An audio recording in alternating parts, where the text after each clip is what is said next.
la France a été championne d'Europe. Maintenant, je prends un exemple individuel. Prenons le cas de Paolo Rossi.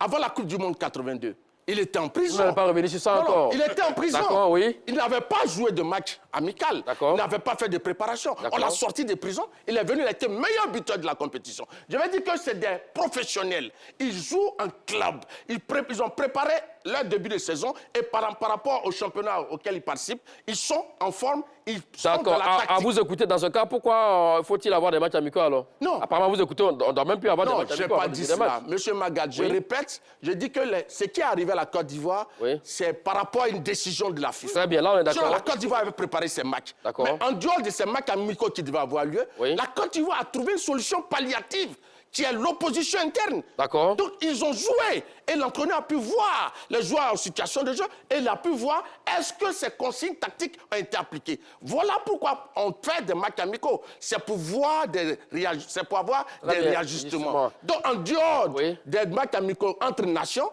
mais le fait que des professionnels au nombre d'une vingtaine ont 2 équipes de 11, ils jouent. Mais je crois qu'ils ont revu les gammes. Donc, c'est ce que je veux dire.